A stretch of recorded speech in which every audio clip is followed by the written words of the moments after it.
The Old Brunswick Hotel, lying alongside Route 66 in Kingman, Arizona, is now shuttered.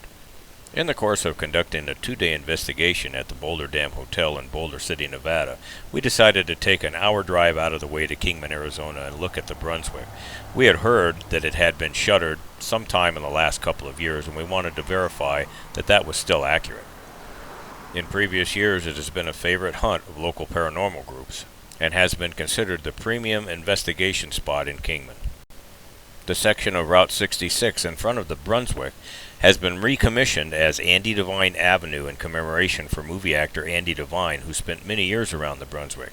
Some claim that he actually lived at the Brunswick, but where he actually lived was at the Hotel Beale, which is next door. The Beale, which lies at 315 Andy Devine Avenue, was purchased by Andy Devine's father, Tom Irvine, in 1906. Notice the last name was Irvine. Andy changed his name for the movie profession. If you've ever seen him in the old-time movies, then you know that a description of his voice as being gravelly fits. By the 1930s, he was well known and was taking second or third billing at the movie theaters. Wow, look at those ads. 15 cents for a theater? Weren't those the days? But he really didn't get his start as a Western actor, which is what he's best known for, until he starred beside John Wayne in the 1939 classic Stagecoach.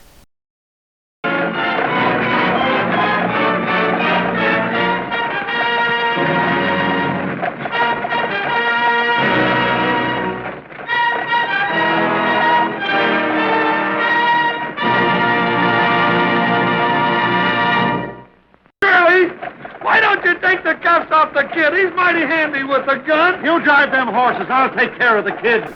At least one author claims that Andy got that gravelly voice from falling off the balcony of the Brunswick. But Andy himself says he got it as a child at the Hotel Beale when he was running with a curtain rod sticking out of his mouth and fell forward, and it punctured the back of his throat. I don't know which story is accurate. I'm not sure anyone does, but I would probably stick with Andy Devine's recollection himself. The Hotel Beale hasn't changed much over the years. To me, it looked just like a boarded-up warehouse, although I understand they're using it for convention space right at the moment. I didn't run around photographing it because, as far as I know, there's no claims of activity there. So what has Andy Devine got to do with activity in the Brunswick? Nothing. And nobody claims it to be so. It's just a story that you'll hear repeated. And what kind of activity is reported at the Brunswick? Well, nobody knows for certain when the first activity report started to be reporting, but in modern years and through different owners, the same types of activity has been reported by them and guests alike. That activity is reports of children running through the corridors in the early morning hours laughing and giggling when in fact there are no children staying in the hotel. Odd, overpowering scents and aromas such as perfumes appearing out of nowhere. Some guests have reported being awakened by somebody grabbing them in the middle of the night when they're sleeping. And if the hotel owners are being truthful, there are very rare reports of apports. That interests me most of all. Unlike known objects disappearing during an investigation, which we have found is commonplace, an apport is just the opposite. An apport is where something unidentifiable seems to appear out of nowhere.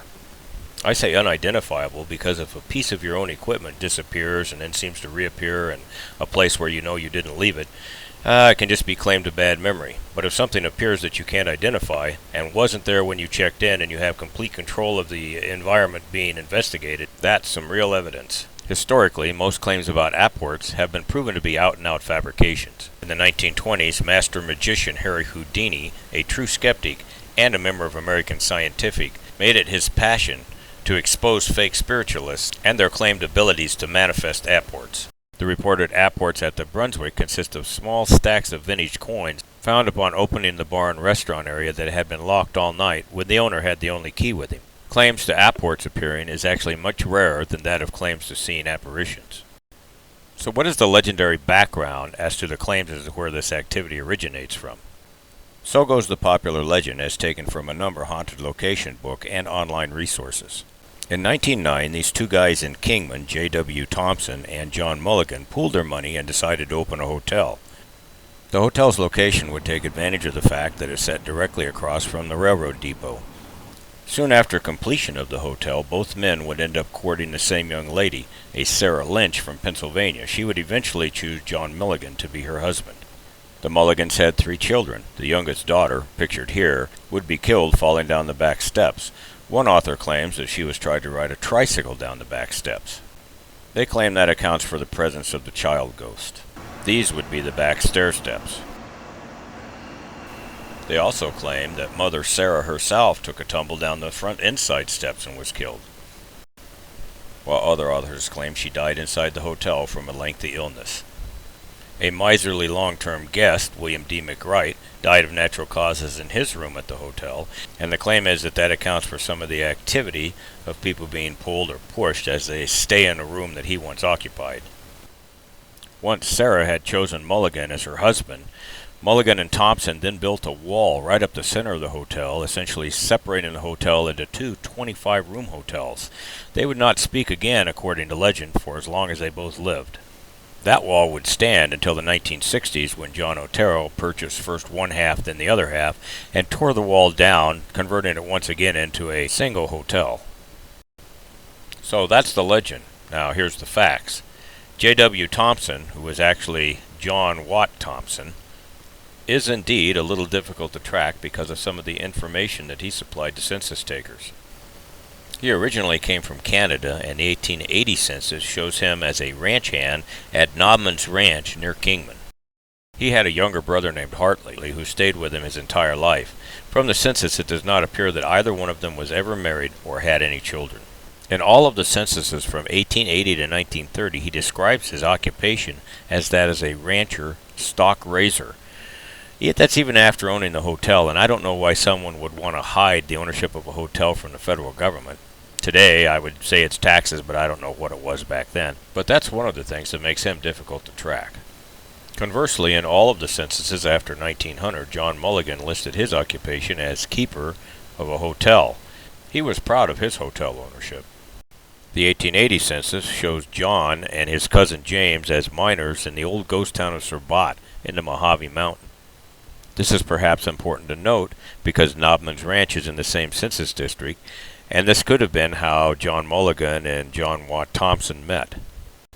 We have no way of knowing if they both courted a girl named Sarah Lynch, but by the time the 1900 census rolls around, John and Sarah have been married for quite a few years and already have 3 children, Johnny, Bessie, and Leo.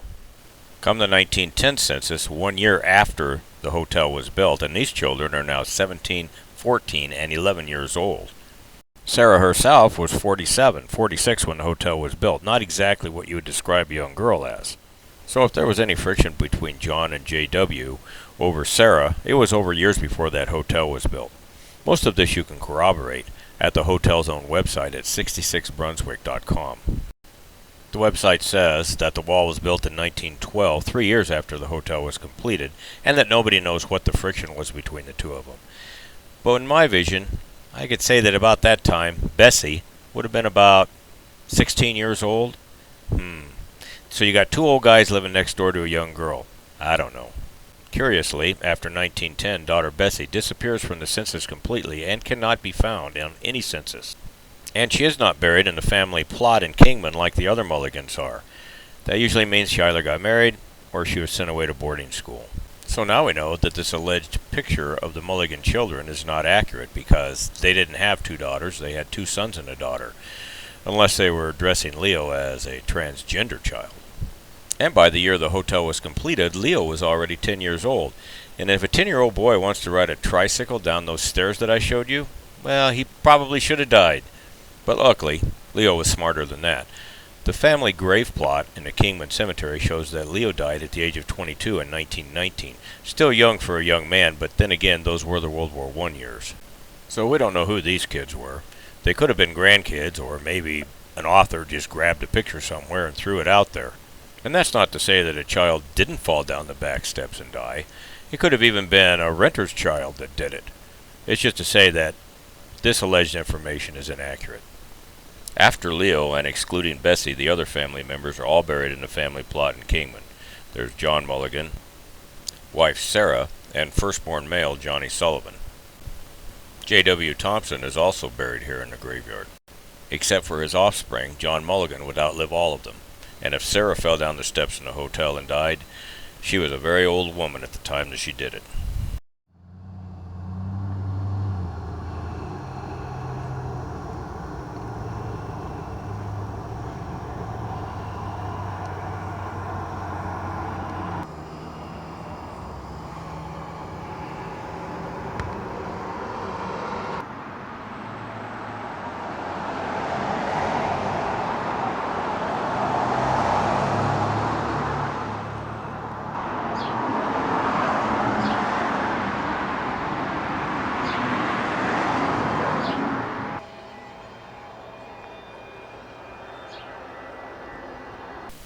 One part the legend did get accurate was the death of Wd Macwrite, listed as W.L. Macwrite on the grave marker. He's buried in Mountain View Cemetery also in Kingman, and his death was on February 7, 1915. His room at the Brunswick at the time of his death was room 212, and for years after his death that room was locked up and not rented because of claims of paranormal activity inside. From the little bit that I read in the obituary, he was a miserly kind of guy, the kind of guy that would stash little coins around in different areas of the property, and if there's apports on the property, it's probably from his presence. The Brunswick Hotel website says that this hotel will open once again in April 2015. I have my reservations, and if it does open, I'll probably make reservations. They leave one light on in the hotel at night, but for the moment, it's lights out for the Brunswick.